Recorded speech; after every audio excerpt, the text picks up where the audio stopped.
Now, Mrs. Sanderson's sledgehammer had been brewed to a secret recipe by Stumpy's mum for many years. It was a bitter and viscous charcoal-coloured concoction, the main ingredients of which were the strange-looking mushrooms that grew on the downs that ran behind Stumpy's house. It was 97.5% proof, and powerful enough to drive the engine of Mr. Sanderson's lawnmower and Mrs. Sanderson's motor scooter.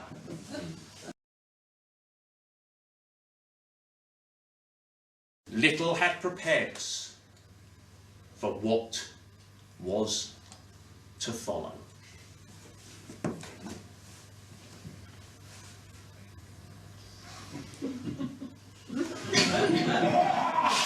After this first gulp, it felt as if we had each swallowed a scorpion.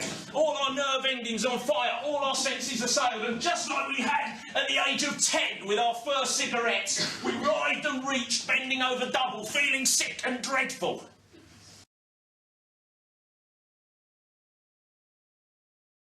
We next saw him running like a madman towards the dodgem track, and, slightly goofy teeth protruding, he proceeded to take off his black Harrington jacket, ran onto the dodgem track, and, like some elongated matador, began to face down the screeching dodgems. Ole! Ole! As another couple of angry greasers gave hot pursuit, Stumpy and I shouted, "Bandit, you've got to calm down!" But there was no stopping this bionic pipe cleaner, and, oblivious to our pleas, he next espied the Milton gang.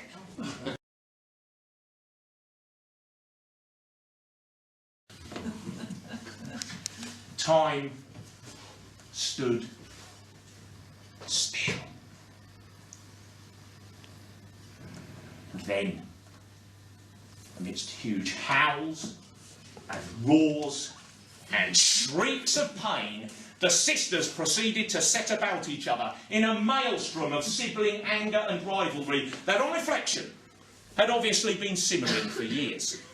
At this, the rest of the gang joined in, at first trying to pull the sisters off each other, and then, just like when a shark has its belly slit, and all the other sharks turn in on it and start feeding from it, the gang turned on itself, brawling and punching.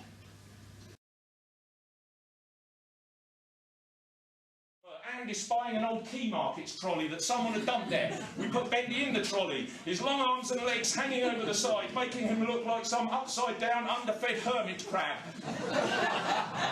And a drunken simpleton's grin across his face, his eyes closed in blissful oblivion, we began to wheel him home.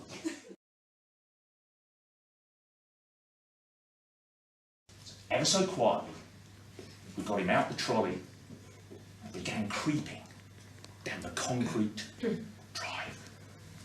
Shh, baby. You've got to keep quiet. Creeping, creeping, creeping. Past the lighted front room window, the curtains of which were just ajar, and from within which you could hear an episode of MacLeod with Dennis Weaver.